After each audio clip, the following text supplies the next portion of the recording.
Amigos de La Neta Noticias, ya pasó justamente un mes del sismo del 19 de septiembre y ya pasó más de un mes del 7 de septiembre. Para no escatimar en detalles y en recursos y en números, etcétera, etcétera, hay cifras que pues ya se mantienen como cifras oficiales. Dentro de estas cifras oficiales incluso pues ya estaríamos cerrando con 369 muertos y más de 12 millones de damnificados. Pero estos datos no se los voy a dar yo, sino que se los va a dar el responsable, vamos a llamarlo así, de pues coordinar las obras, la reconstrucción, los censos, los números de forma más específica y mucho más puntual, que ese es el subsecretario de la SEDATU, Juan Carlos Lastiri. Bienvenido otra vez a este espacio. Me da mucho gusto saludarte. Muy bien, aquí estamos en este tema del sismo, vamos a ver a un mes cómo has estado, cómo van los trabajos. Vamos a empezar con una pequeña recapitulación, datos finales. Datos finales, claro que sí. Bueno, primero, gracias. Creo que es bien importante que a un mes del sismo que sacudió a la Ciudad de México, Puebla, Morelos, una parte de Guerrero, sobre todo Tasco, tengamos a un mes cifras obviamente muy claras que se han estado manejando, pero que nosotros consideramos que hay que estar segmentando. Okay. Hay que estar segmentando porque se ha hablado mucho del primer sismo, que ha sido Oaxaca, Chiapas, fundamentalmente, y luego el segundo sismo, pues se ha hablado también mucho del caso de la Ciudad de México, y que obviamente ustedes han estado analizando permanentemente, y que las cifras, bueno, ahí están. Así es. Y nosotros hemos hecho un análisis, como ya lo habíamos expresado anteriormente, del caso Puebla. El caso Puebla específicamente, un estado donde las afectaciones fueron importantes. Puebla fue el estado, como habíamos comentado en ocasiones pasadas, donde la infraestructura en materia de salud fue la más afectada claro, en el país. Todo esto por una serie de acontecimientos, pero fundamentalmente fue el hospital, recordarás, de San Alejandro, claro. San Alejandro, del Instituto Mexicano del Seguro Social, 420 camas sensables, 50 no sensables.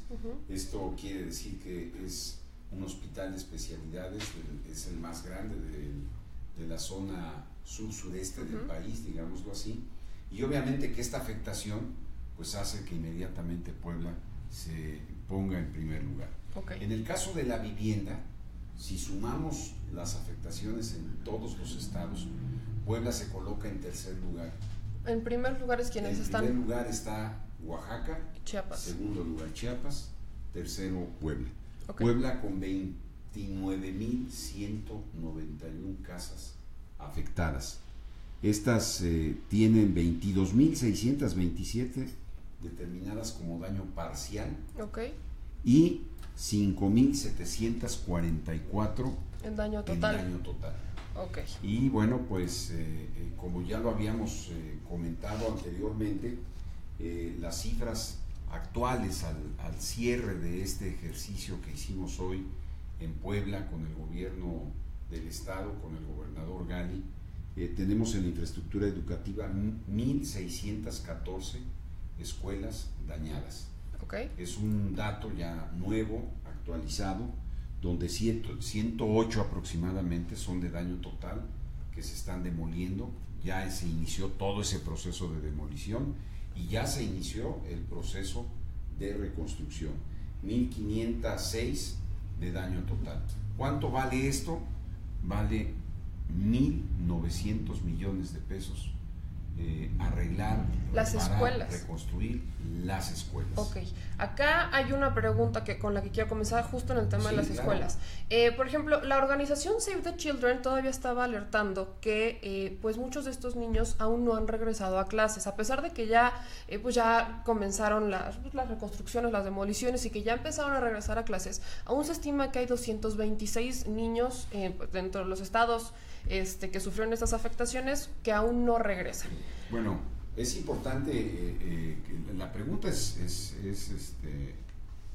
muy interesante, pero sobre todo es la pregunta que los padres de familia nos están haciendo en cada una de las giras. Hoy mis hijos todavía no regresan a clases. ¿Cuándo lo van a hacer? Bueno, en primer lugar, digamos que lo jurídicamente o lo técnicamente tutelado debe de ser la seguridad de los niños. Recordaremos el caso del Colegio Enrique Rebsamen, que pues fue muy sonado por tener estas fallas, ¿no? En primer lugar, las escuelas que presentan un daño parcial y que en ese daño parcial se han seccionado para decir en esta parte de la escuela no tiene ningún peligro, esas escuelas han regresado.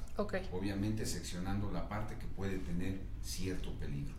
Las escuelas obviamente que están en un proceso de demolición, los niños se están ubicando en otras instituciones educativas de la misma localidad o de la misma colonia que no tienen daño. Y obviamente el desfase fue un tiempo prudente y conveniente, yo diría, porque se dictaminaron todas aquellas instituciones, dictaminaron técnicamente a través de directores de responsables de obra, para que esos dictámenes nos garantizaran a todos, a las instituciones, a los padres de familia, a los maestros y obviamente a los alumnos, que esas escuelas están estructuralmente bien, para que no tengamos problemas posteriores. Entonces, sí hubo un desfase, pero yo creo que es conveniente. La seguridad de todos es mejor. Creo que ese es el punto al que vamos mucho. Tal vez es tardado, sí, tal vez hay tiempo que se tiene que recorrer, pero como dices, más vale la seguridad y que las instalaciones pues estemos en la certeza de que pues en cualquier otro sismo, en cualquier otra tragedia, no se caigan o tengan las menores afectaciones posibles. Así es. Ahora, vámonos a la parte de vivienda. Que es esta parte que a muchos les va... Sí. Aquí es donde, y de la vez pasada lo vimos y los comentarios no paran. La pregunta para todos es, las donaciones internacionales, vamos a partir de ahí.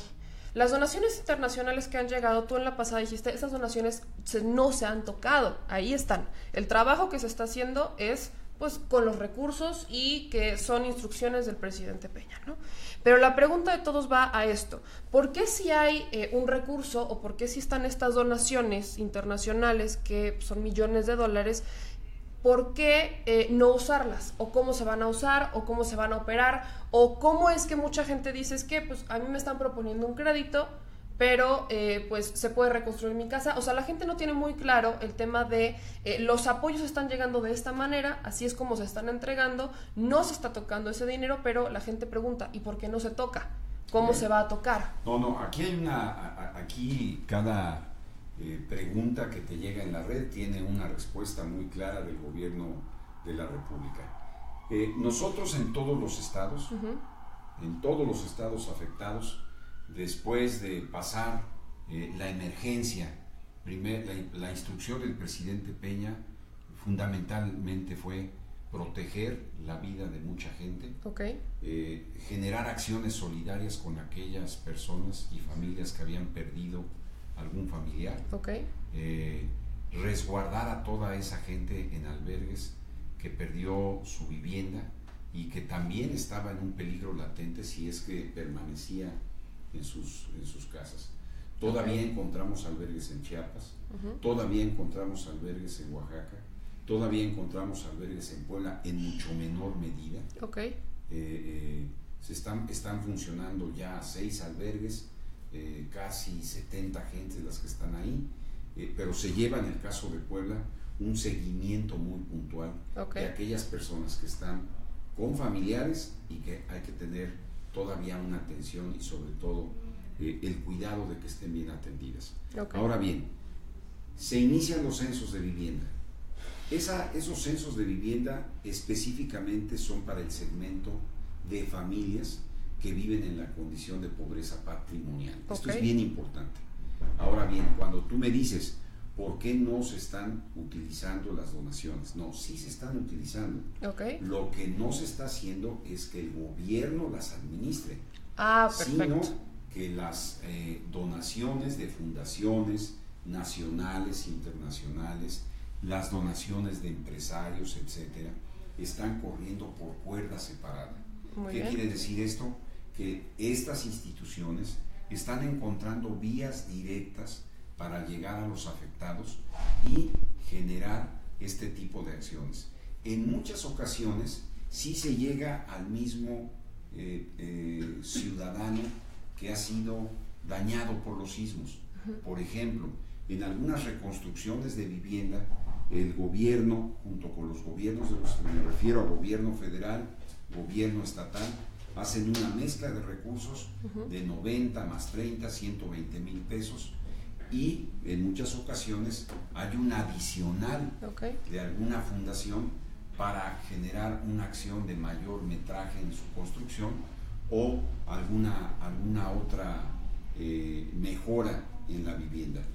Pero la administración de estos fondos donados por distintos organismos de la sociedad civil, no son administrados directamente por el gobierno de la República. Tienen su canal de conducción, de administración, y obviamente pues ese canal, como el canal que está generando de conducción y administración del gobierno de la República, tienen esquemas ambos de transparencia.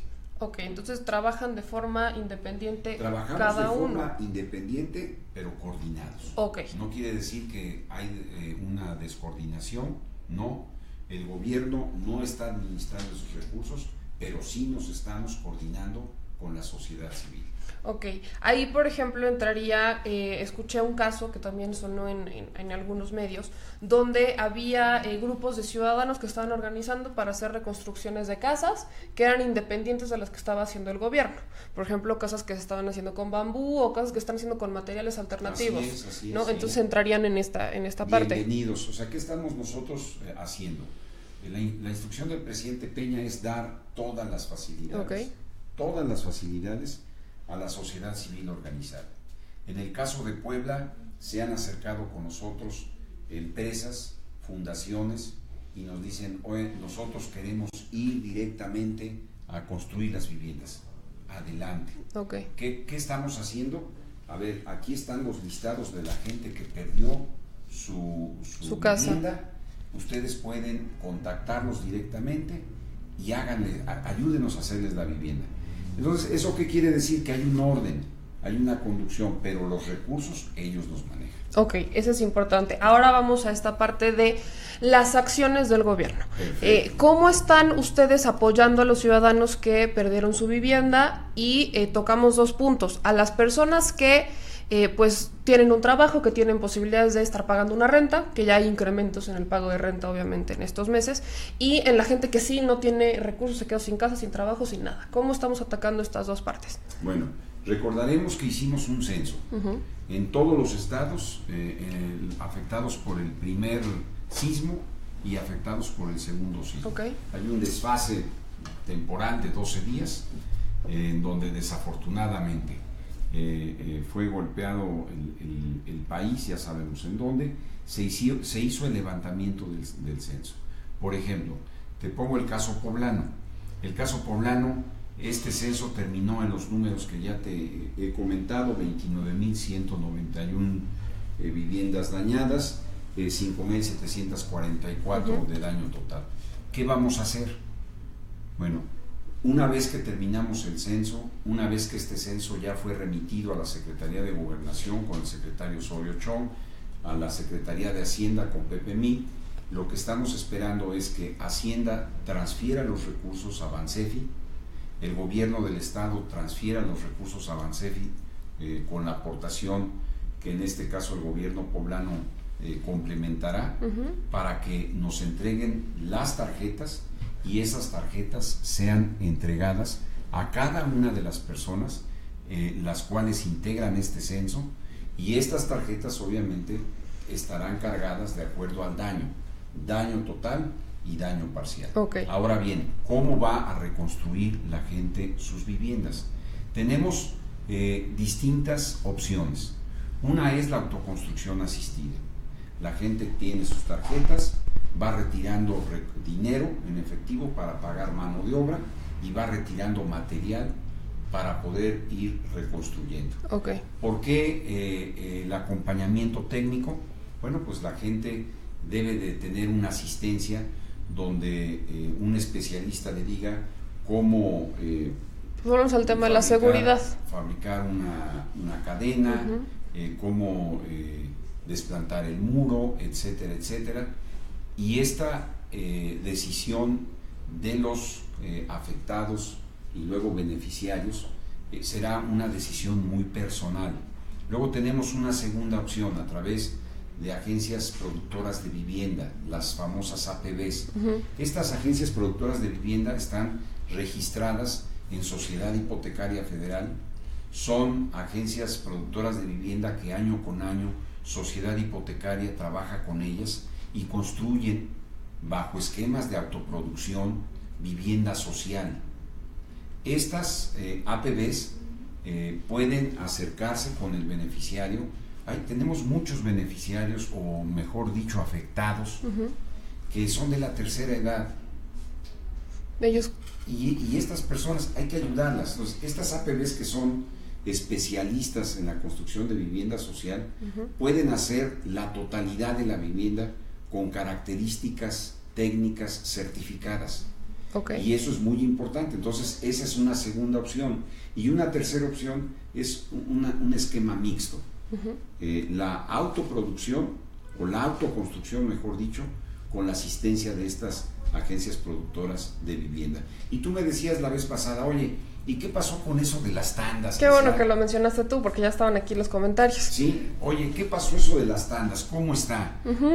Yo voy y le ayudo al vecino y luego el vecino me ayuda a mí. El tema de las tandas no es otra cosa más que una tradición que tenemos en nuestros pueblos que se llama tequio o que se llama faena. ¿Qué quiere decir? La aportación de la mano de obra de la comunidad para solucionar cualquier tipo de problema. Okay. Es decir, nos organizamos para ayudarle a una persona a reconstruir su casa. Nos organizamos para reconstruir la escuela. Nos organizamos para hacer una obra de agua potable. Nos organizamos para construir la capilla. Es una tradición, por cierto, prehispánica, que ha venido dándose a través de los años y que en el pueblo, en las localidades, no se ha perdido. La gente se ayuda, la gente todos los lunes sale a hacer faena, o los domingos, dependiendo del día. Pero obviamente ese trabajo comunitario se da para mejorar las condiciones de infraestructura básica en las localidades. Claro. Y este tipo de tandas a eso se refiere. Se refiere a que tú me ayudas y después yo te ayudo. Es un esquema de solidaridad comunitaria que funciona. Ahí sinceramente lo que pues sí creo que todos los ciudadanos entendimos fue una cosa completamente distinta, ¿no? Porque digo, acá los ciudadanos estamos, o bueno, en sus comentarios, ¿qué es lo que veo? Hay mucha desconfianza hacia el gobierno, mucha desconfianza hacia los políticos y, por ejemplo, hay comentarios en donde nos dicen, es que cómo les alcanza con 15,000 pesos o 120,000 pesos que les mandan, ¿no? Eso no alcanza para nada, que es lo que mucha gente se da. O también se dio la situación de, pues, de falsos afectados que fueron, les dieron el beneficio y que, vámonos, hubo quienes regresaron el dinero y quienes no. Entonces la desconfianza siento que está muy a flor del pie. Mira, y hay razón, y hay que entenderlo también. Claro. Y además hay que entenderlo y sobre todo hay que atacarlo. Porque ¿qué es lo que estamos haciendo? Lo que nosotros estamos haciendo es abriendo todos los padrones para que la sociedad civil organizada pueda participar. Hoy firmamos, por ejemplo, en el caso poblano, estamos analizando el caso poblano, un convenio con la Contraloría, con la Secretaría de la Contraloría del Gobierno del Estado, para que iniciemos un proceso de Contraloría Social. ¿Qué quiere decir esto? Que en cada localidad de Puebla va a haber una Contraloría Social vigilando a quién se le da los recursos, cuánto se le da, cómo compra los materiales y cómo los aplica. Y nosotros hacemos a través de La Neta Noticias la convocatoria a la sociedad civil organizada, a las universidades, a los colegios de ingenieros, de arquitectos, a la gente que tenga interés en participar, en vigilar la aplicación de estos recursos para que se sume a estos esquemas de Contraloría. Es muy importante hacerlo, porque tú dirías, oye, ¿para qué les alcanza 120,000 pesos? 120,000 pesos está perfectamente medido que alcanza para una casa que tiene 2 recámaras, un baño, una estancia y una cocineta. Obviamente, nosotros quisiéramos dar una vivienda de características y de dimensiones distintas. Desafortunadamente no se puede, pero es una reconstrucción segura, digna, que restituye parte del patrimonio que mucha gente ha perdido. Y recordemos nuevamente, estamos hablando de aquel segmento de población que desafortunadamente está bajo los estándares de pobreza patrimonial. Para aquellos que no lo están, es decir, para aquellas familias que tienen un ingreso mayor y que también perdieron su departamento o sus viviendas, tenemos esquemas distintos a través de Sociedad Hipotecaria Federal. Ya se están aplicando en la Ciudad de México. En el caso poblano, la próxima semana estaremos ya lanzando, ya afinamos bien el instrumento financiero. Vamos a apoyar a las personas que tuvieron afectaciones en sus departamentos, en sus casas. Vamos a apoyar a las personas propietarias de las casas del Centro Histórico de Puebla, de Cholula, de Atlisco, de Izúcar, de Matamoros, bajo esquemas de financiamiento importantes con tasas preferenciales. Ahora sí que al final del día estamos haciendo pues un recuento de datos, un recuento de cómo se está apoyando la gente. Quiero que sí tomen en cuenta que hay que ser conscientes. Es un esquema tardado por el tema de la seguridad, la construcción de las casas. Una casa no se construye en un día. Son muchos los damnificados, pero yo te invito a la próxima semana que sigamos hablando de esto, porque ahora nos va a faltar tocar el tema de pues los espacios culturales, iglesias que no hemos todavía llegado a esta parte. Entonces, la próxima semana yo los invito a que nos sigan para que ya toquemos estos temas y hacer una recopilación de sus preguntas para pues preguntar lo que a ustedes les interesa. Muchísimas gracias. Y decirte por último, en el caso de las iglesias, ya casi llegamos a 500 iglesias. La vez pasada fue menos el número, ahora ya desafortunadamente Puebla también. Otro primer lugar nada honroso, pues no que sea nada honroso, sino nada que presumir, pues 500 iglesias dañadas. Y luego también estaremos compartiendo contigo una plataforma que vamos a subir, y que eso le va a dar mucha seguridad a la gente. La gente va a poder entrar a esa plataforma para saber a dónde están las reconstrucciones, a quién se les está haciendo, con cuánto dinero. Un esquema de transparencia. Un esquema de transparencia. Perfecto. Que va a estar muy bien que lo analicen, y sobre todo que nos opinen, y además el que quiera verificarlo en campo. Eso es lo importante, que la transparencia se dé de a de veras. Entonces, ahora sí, señores, me va a encantar que voy a leer todos sus comentarios. Vamos a hacer ahí un recapitulado para que la próxima semana, que te invito a que otra vez participemos acá, pues hagamos estas en base a las preguntas que nos están haciendo todos ustedes. Muchas gracias. Aquí Perfecto. Estaremos. Muchísimas gracias, Juan Carlos Lastiri, subsecretario de SEDATU.